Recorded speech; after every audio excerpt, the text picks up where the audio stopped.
malam ini. Malam ini kita akan membahas 1 Yohanes di pasal yang ketiga. Oke. Nah, di pasal yang ketiga ini banyak sekali kita bisa belajar ya, pelajaran-pelajaran rohani yang indah yang dijelaskan oleh Rasul Yohanes ya. Oke. Nah, kalau kita perhatikan saudara ya, di pasal yang ketiga ini ada banyak hal yang bisa kita pelajari. Yang pertama, mari kita lihat di ayat yang ketiga ya. Mari kita lihat. Lihatlah betapa besar kasih yang dikaruniakan Bapa kepada kita, sehingga kita disebut anak-anak Allah. Dan memang kita adalah anak-anak Allah. Karena itu dunia tidak mengenal kita, sebab dunia ini tidak mengenal Dia. Nah, di sini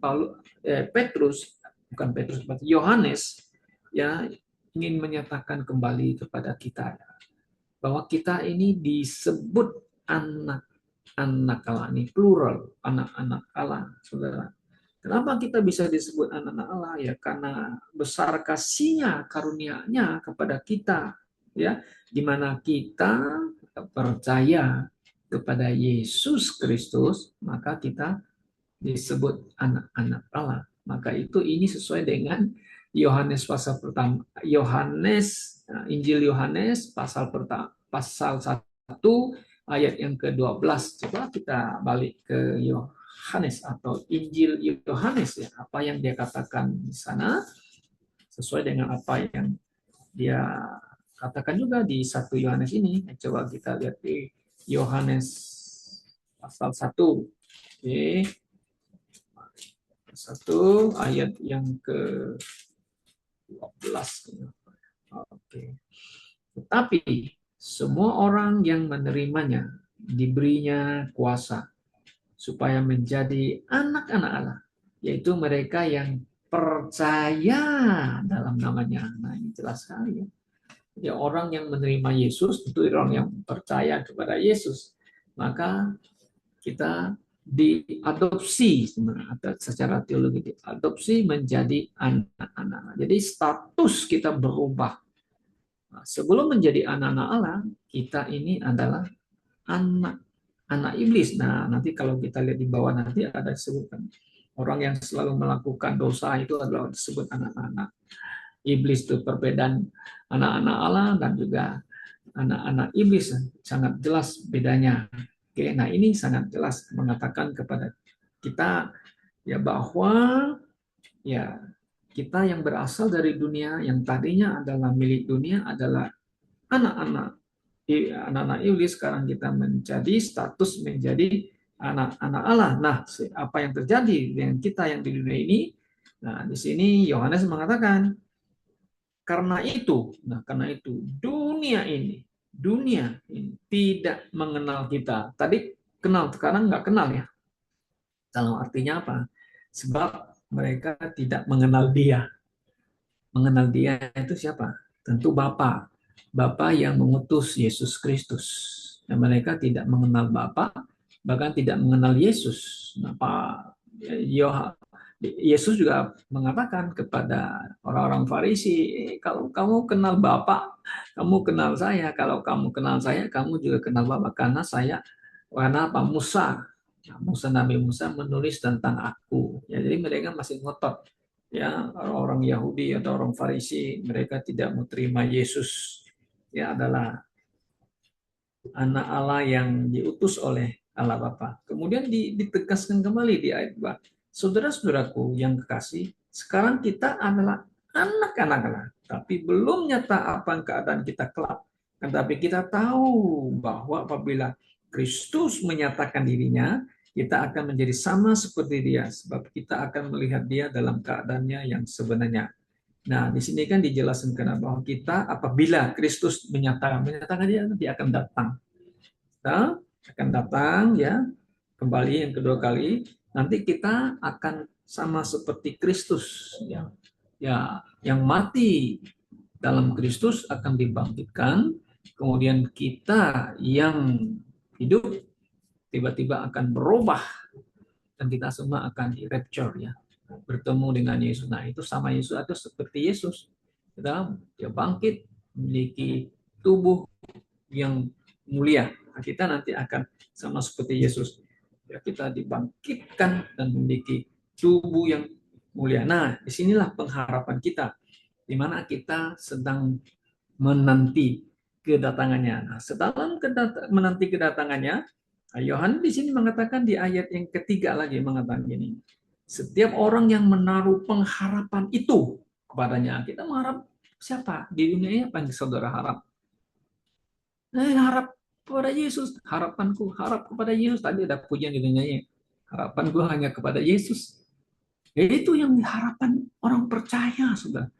Kita nggak bisa mengharap dunia ini. Dunia ini penuh dengan kesusahan. Dunia ini penuh dengan pergolakan. Dunia ini nggak bisa diandalkan. Ya. Nah, di Yeremia pasal 17 mengatakan ya,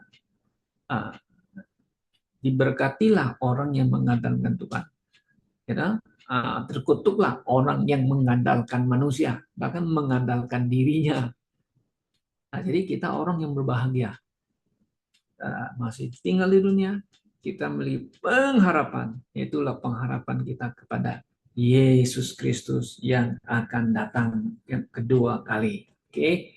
Nah, kemudian kita akan masuk poin yang berikutnya, itu Yohanes di sini ingin menjelaskan kembali kepada orang percaya ya, yang tentu kita orang-orang anak-anak Allah ya. Nah, sekarang permasalahan gini, bahwa orang yang telah menjadi anak Tuhan, anak-anak Allah, kita yang telah diselamatkan, saudara, ya kita masih bisa berbuat dosa, ya masih bisa jatuh ke dalam dosa. Nah, di sini Yohanes ingin menjelaskan apa itu dosa, kan begitu. Nah, ada yang orang yang bertanya, apa itu dosa? Katanya, dosa apa? Saya kan orang baik, ya kan? Saya tidak membunuh orang, kata ya. Saya tidak melacur, ya saya tidak menipu orang dan sebagainya. Saya orang baik, mau orang baik dan sebagainya. Nah, sekarang kita lihat apa itu dosa. Setiap orang yang berbuat dosa, katanya, melanggar juga hukum. Nalai tambah Allah di sini ya. Artinya menamai itu, kalau King James itu dia menggunakan itu law ya. Oke, commit atau commit the law ya. Sebab dosa ialah pelanggaran hukum. Oke. Nah, kalau kita baca coba di Roma 14 ayat yang ke-23 ya. Roma. Kalau kita lihat di Roma apa ini? Roma 14:23. Roma 14:23. 14:23. Sini katakan. Oke. Sebab barang siapa bimbang kalau ia makan, ia telah dihukum karena ia tidak melakukan berdasarkan iman. Dan segala sesuatu yang tidak berdasarkan iman adalah dosa. Nah, yang tidak berdasarkan iman juga dosa. Oke, apalagi melanggar hukum, nah itu adalah berdosa, adalah berbuat dosa. Dan kamu tahu bahwa ia telah menyatakan dirinya supaya menghapus segala dosa, di dalam dia tidak ada dosa. Jadi begini, kita kan telah menjadi anak-anak Allah ya. Kita percaya Yesus, Yesus telah menanggung dosa kita. Dosa kita telah ditanggung oleh Yesus, dosa dulu, dosa sekarang, ya begitu. Dan dosa yang kita buat kan sehari-hari itu telah ditanggung oleh Yesus. Bukan berarti Yesus sudah menanggung dosa kita, kita tidak bisa lagi berbuat dosa, bisa. Maka itu Yohanes juga memperingatkan kita ya supaya kita jangan berbuat dosa. Ya, mari kita lihat lagi di ayat 6. Karena itu setiap orang yang tetap berada di dalam Dia, di dalam Yesus kan, tidak berbuat dosa lagi. Setiap orang yang tetap berbuat dosa, ia tidak melihat Dia dan tidak mengenal Dia. Ya tentu, kalau you menjadi orang Kristen, katanya Kristen, tapi you berbuat dosa yang sama terus, itu sama nggak berubah. Berarti Anda apa? Anda tidak melihat, katanya, dan juga Anda tidak mengenal Dia. Nah, ini di antara orang Kristen, banyak orang yang katanya sudah save, tapi perilakunya, perbuatannya kan masih seperti orang dunia. Ya, nah, Masa melakukan dosa yang sama terus-terus continue in sin, kan nggak mungkin ya. Karena kita sudah dilahirkan dari Allah. Tidak mungkin berbuat dosa yang sama-sama terus-terus continue ya. Oke. Nah, maka orang yang demikian tentu tidak melihat dan tidak mengenal Dia Yesus kan. 7. Anak-anakku, dia panggil anakku. Janganlah membiarkan seorang pun menyesatkan kamu. Barang siapa yang berbuat kebenaran, nah, adalah benar, sama seperti Kristus adalah benar. Lalu melakukan kebenaran itu apa? Nah, apa itu kebenaran? Ya, kebenaran yang diajarkan oleh para rasul kan, oleh firman Tuhan. Ya, kita tidak mau seperti anak-anak iblis melakukan ketidakbenaran dan sebagainya. Nah, makanya itu dia mengatakan lagi, Yohanes ingin memperbandingkan ya, kita ini anak-anak Allah dengan anak-anak Allah dan anak-anak iblis. Nah, ayat 8. Barang siapa yang tetap berbuat dosa, yang terus ya melakukan dosa ya, berasal dari iblis. Sebab iblis berbuat dosa dari mulanya. Untuk inilah anak Allah menyatakan diri Yesus Kristus, yaitu supaya ia membinasakan perbuatan-perbuatan iblis itu. Ya, Yesus datang untuk mengapa? Menanggung dosa kita kan? Ya, membinasakan perbuatan-perbuatan iblis itu adalah perbuatan-perbuatan yang nggak benar. Ya, iblis kan dari awal kan tukang bohong, membunuh orang. Nah, Tuhan Yesus sedang mau menghancurkan itu. Dan maka itu orang yang percaya kepada Tuhan Yesus dan tidak akan berbuat dosa yang terus sama-sama, yang selalu dibikin dosa, ya selalu yang dia continue berbuat dosa yang sama kan misalnya. Nah, gitu, oke. Kemudian coba kita lihat lagi ayat 9. Setiap orang yang lahir dari Allah ya, born again, tidak berbuat dosa, ini memang agak sedikit beda ya terjemahan lain ini ya, oke. Jadi sebab benih ilahi tetap ada di dalam dia dan dia tidak dapat berbuat dosa karena dilahirkan dari Allah. Ya tentu kita orang yang sudah born again, betul. Masa kita melakukan dosa yang sama kan nggak mungkin. Tentu kita akan diingatkan, you harus hidup benar, hidup dalam kebenaran firman Tuhan. Nah, kemudian ayat yang ke-10 baru dibandingkan anak-anak Allah dan juga anak-anak iblis. Nah, ini nilai pakai tandanya. Di sini dia pakai istilah tanda. Ya, jadi gini. Inilah tandanya anak-anak Allah dan anak-anak iblis. Setiap orang yang tidak berbuat kebenaran tidak berasal dari Allah. Sudah pasti. Demikian juga barang siapa yang tidak mengasihi saudaranya, ya tidak ada sedikit pun rasa empati dan sebagainya, kasih kepada saudaranya, membenci saudara sebagainya. Nah, itu bukan berasal dari Allah, bukan orang-orang disebut dengan anak-anak Allah. Justru itu adalah anak-anak iblis, ya, yang suka membenci orang, yang mau bunuh orang aja gitu. Itulah bedanya kita orang-orang percaya, anak-anak Allah dengan anak-anak iblis yang ada sekarang ini di tengah-tengah dunia ini. Oke. Nah, saudara, kalau kita perhatikan, saudara, ya, di ayat yang ke-11 lagi, ini Yohanes ini ingin mengatakan demikian. Sebab inilah berita yang telah kamu dengar dari mulanya, yaitu bahwa kita harus saling mengasihi. Nah, dia tunjukkan kepada sebagai orang percaya, anak-anak Allah, kita sebagai anak-anak Allah, termasuk kita juga adalah anak-anak satu dalam keluarga Allah ya, sebagai saudara seiman ya. Itu kita tentu ini menunjukkan kepada the local church, saudara-saudara seiman yang kita kenal satu dengan yang lain ya. Oke, nah ini kita bisa aplikasikan untuk local church. Kita harus saling mengasihi. Bukan seperti Kain yang berasal dari si jahat dan yang membunuh adiknya. Dan apakah sebabnya ia membunuhnya? Sebab segala perbuatannya itu jahat dan perbuatan adiknya benar. Nah, ini kan mengenai ibadah, tentang worship, masalah worship ya kan. Ya, apa yang dilakukan oleh Habel itu menurut apa yang Tuhan mau, itu kebenaran. Tapi Kain mau melakukan kebenaran yang dia bangun, yang dia bikin sendiri gitu loh. Masa saya nggak boleh buat begini? Saya kan nggak melakukan sesuatu, ini masa Tuhan mau terima. Tuhan bilang, no, yang kamu buat itu kamu bangun sendiri, yang kamu bikin sendiri. Tapi yang saya mau itu yang seperti yang Habel bikin, yang Habel lakukan, di mana dia membawa domba yang bagus, domba yang tak bercacat, yang dipersembahkan kepada Tuhan, maka diterima. Nah, inilah apa yang dilakukan Habel, itulah kebenaran.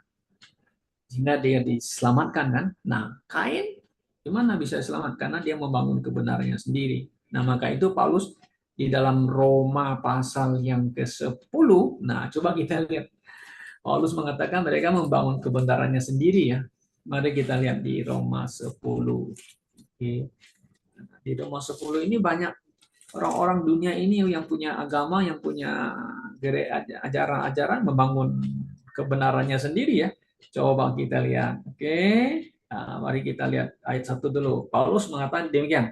Saudara-saudara, keinginan hatiku dan doaku kepada Tuhan adalah supaya Israel, mereka itu ya. Israel, terjemahan King James itu pakai Israel ya. Ini dia disebut lain terjemahan mereka. Israel diselamatkan, itu bangsa Israel, orang Yahudi. Sebab aku dapat memberi kesaksian tentang mereka, bahwa mereka sungguh-sungguh giat untuk Allah, tapi tanpa pengertian yang benar. Ya, mereka bilang, oh, mereka worship, mereka hebat. Ya, mereka beribadahnya sangat-sangat baik. Mungkin ya baik dalam arti pandangan manusia. Tapi apa yang mereka lakukan itu tanpa pengertian yang benar. Oke. Nah, kemudian yang ketiga, sebab oleh karena mereka tidak mengenal kebenaran Allah. Apa itu kebenaran Allah? Kebenaran Allah itu bahwa Yesus itu yang diutus oleh Bapa itu, dia anaknya. Nah, kan? Kebenaran Allah itu. Dan oleh karena mereka berusaha untuk mendirikan kebenaran mereka sendiri, maka mereka tidak takluk kepada kebenaran Allah.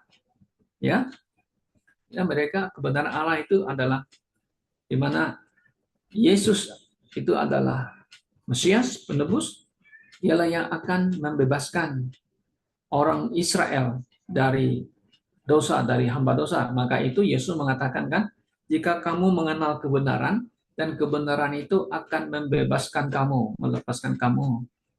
Nah, itu di Yohanes 10 ya. Ya, jadi kalau anak itu benar-benar mereka, kamu benar-benar merdeka, bebas merdeka. Nah, kita dibebaskan dari mana? Dari hukum Taurat kan.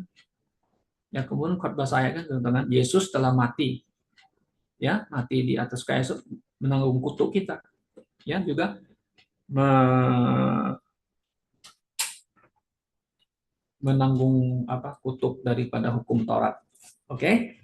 Nah, jadi apa yang Yohanes ingin sampaikan di sini, saudara-saudara yang saya kasih dalam Tuhan Yesus, bahwa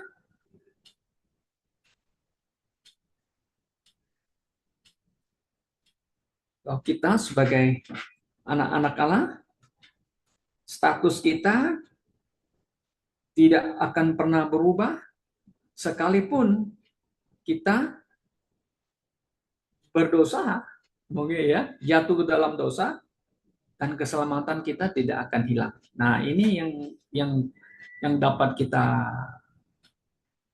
pahami, pelajari ya, bahwa anak-anak Allah adalah orang-orang yang telah diselamatkan. Ya, dia tidak akan melakukan dosa yang sama, tapi dia bisa jatuh ke dalam dosa, yes. Tapi kita bisa datang kepada dia mohon ampun, mohon minta pengampunan kembali ya. Karena sesuai dengan 1 Yohanes pasal 1 ayat 9 kan mengatakan, adalah jika kita mengaku dosa kita, maka ia adalah setia dan adil, sehingga ia akan mengampuni dosa, segala dosa kita, dan menyucikan kita dari segala kejahatan. Oke. Oke. Jadi malam ini kita dapatkan beberapa poin ya, bahwa status kita sebagai anak-anak Allah tidak pernah berubah. Ya, kita beda anak-anak Allah dengan anak-anak setan. Sudah dalam perilaku hidup kita sangat beda jauh. Oke, ya. Kemudian kita adalah orang-orang yang melakukan kebenaran daripada firman Tuhan, bukan seperti Kain yang melakukan kejahatan, membunuh saudaranya karena saudaranya melakukan kebenaran. Oh, karena itu Yohanes mengatakan supaya kita dalam satu local church, kita saudara-saudara iman harus saling mengasihi satu dengan yang lain. Oke, baik, sampai di sini pelajaran kita. Kiranya Tuhan memberkati kita. Kita akan masuk ke dalam doa pokok